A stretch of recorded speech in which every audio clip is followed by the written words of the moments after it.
Oke, hari ini kita bakal bahas sebuah kisah yang wah, luar biasa banget dari abad pertengahan. Ini kisah tentang seorang anak, sebiji apel, dan sebuah persahabatan sama surga yang saking nyatanya sampai bisa bikin patung bergerak. Beneran? Ini cerita tentang iman yang polos, yang turus, dan keajaiban-keajaiban kecil yang ngebentuk seorang kudus. Yuk kita kenalan lebih jauh sama Beato Hermann Joseph. Ya, kalau mau dirangkum, hidupnya tuh ya tentang ini. Anak miskin, sebiji apel, dan sebuah hubungan yang spesial banget sama surga. Dan dengerin ya, ini bukan dongeng loh. Ini tuh justru awal dari sebuah perjalanan iman yang, wow, benar-benar bisa jadi inspirasi buat kita semua. Oke, kita mulai dari awal ya. Nah, perjalanan luar biasa Hermann ini kita mulai dari masa kecilnya. Tepatnya di kota Cologne, Jerman. Disinilah sebuah kejadian yang kelihatannya sepele, cuma soal sebiji apel, justru jadi penanda awal dari takdirnya yang luar biasa. Jadi, Hermann ini lahir sekitar tahun 1150 di Cologne. Dan uniknya nih, keluarganya itu sebenarnya keturunan bangsawan. Tapi, hidup mereka miskin. Kontras banget kan? Mungkin ini juga yang ngebentuk sifat rendah hatinya ya. Warisan terbesar dari orang tuanya, itu bukan harta, tapi fondasi iman yang kuat banget, yang udah ditanamin dari dia kecil. Dan ngomong-ngomong soal iman, ini bukan sekedar doa formal yang mungkin kita biasa lakuin.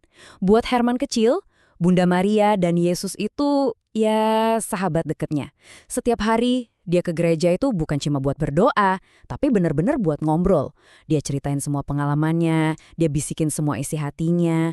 Hubungannya itu intim banget, personal banget. Nah, puncak dari iman masa kecilnya ini ada di satu kisah yang luar biasa banget. Coba bayangin, suatu hari dia bawa satu-satunya bekal yang dia punya, cuma sebiji apel ke gereja.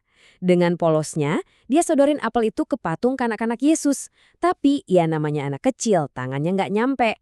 Dan di momen itulah keajaiban terjadi. Diceritakan kalau patung Bunda Maria tersenyum, terus nunduk buat nerima persembahan tulus dari Hermann. Wow, ini kayak tanda jelas ya kalau surga itu dengerin bahkan bisikan hati yang paling murni. Hubungan spesial ini nggak berhenti sampai di situ aja loh, justru terus berlanjut. Nah, sekarang kita lihat yuk gimana keajaiban-keajaiban kecil ini nuntun dia ke panggilan hidupnya yang lebih besar.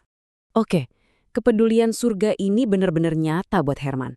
Bayangin deh pagi-pagi pas musim dingin yang super dingin, Hermann datang ke gereja tanpa sepatu. Kakinya telanjang. Dalam doanya, Bunda Maria seolah-olah nunjuk ke sebuah ubin di lantai. Pas Hermann angkat ubin itu, dia nemuin uang, cukup buat beli sepatu baru. Ini bukan cuma soal keajaiban, tapi ini penegasan kalau hubungan mereka itu nyata banget dan penuh kepedulian. Di usia yang masih sangat muda, sebuah panggilan besar datang ke dia, sebuah permintaan yang bakal ngubah total jalan hidupnya. Dan usianya waktu itu baru 12 tahun. Coba deh kita bayangin. Umur 12 tahun, itu kan usia di mana anak-anak lain masih asik main ya. Hermann ini diminta langsung sama Bunda Maria buat masuk biara. Meskipun dia sendiri ngerasa, wah aku kan masih kecil. Tapi dia nggak ragu sama sekali. Dia langsung patuh. Ini nunjukin ketaatan yang luar biasa banget dan iman yang dalam banget buat anak seumuran dia. Jadi dia masuk biara mana? Nah, dia melamar ke biara Premonstratensian atau sering juga disebut Ordo Norbertine. Ordo ini tuh unik. Jadi para imam di sini nggak cuma hidup kontemplatif berdoa aja, tapi mereka juga aktif melayani langsung di tengah-tengah umat. Seimbang gitu.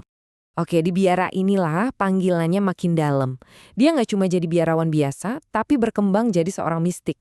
Hidupnya itu dipenuhi sama pengalaman-pengalaman rohani yang sangat mendalam. Salah satu momen paling penting dalam hidupnya, itu pas dia ditahbiskan jadi imam. Dan di sini, sekali lagi, ada campur tangan Bunda Maria. Atas permintaannya, Hermann nambahin nama Joseph di belakang namanya. Ini bukan cuma sekedar nambah nama loh ya. Ini tuh simbol yang ngikat dia lebih dalam lagi sama keluarga kudus. Sejak saat itulah dia dikenal sebagai Hermann Joseph. Kehidupan rohaninya di biara itu intens banget. Di satu sisi disiplinnya keras banget. Di sisi lain, cintanya sama Ekaristi itu begitu besar. Sampai-sampai dia selalu nangis setiap kali merayakan misa. Tapi, dalam perjalanan spiritual yang kadang berat ini, dia nggak pernah sendirian. Katanya nih, setiap kali dia ngerasa galau atau bimbang, Bunda Maria selalu datang buat ngehibur dia. Dan dari semua bimbingan itu, ada satu pesan inti yang disampaikan Bunda Maria ke dia. Pesannya apa? Ternyata, iman sejati itu bukan cuma soal devosi buat diri sendiri, tapi gimana devosi itu diwujudkan jadi pelayanan nyata buat orang lain. Nah, ini dia nih inti dari misinya. Nah, selain pengalaman-pengalaman mistiknya, ternyata Herman Yosef juga diberkahi banyak karunia lain. Dan semua itu dia pakai buat melayani Tuhan dan sesama. Dia tuh sering banget dapat penglihatan dan mengalami ekstase, apalagi pas misa. Tapi yang bikin salut, dia nggak pernah jadi sombong, sama sekali. Dia tetap jadi biarawan yang rendah hati, sederhana. Ya, pantes saja dia disayang banget sama semua orang di sekitarnya. Tapi ada sisi lain dari dia yang mungkin nggak banyak orang tahu. Dan ini keren banget. Ternyata Herman Yosef itu juga seorang seniman. Jadi pengalaman-pengalaman rohaninya yang dalam itu nggak dia simpan sendiri. Dia tuangin ke dalam bentuk syair dan lagu-lagu rohani yang indah banget. Semuanya buat memuliakan sakramen Maha Kudus dan Bunda Maria. Nah, di tahun-tahun terakhir hidupnya, kebijaksanaan dan kesuciannya yang udah terkumpul sekian lama bikin dia dipercaya buat tugas penting. Dia jadi pembimbing rohani buat para biarawati Sister Chen di Hoeven.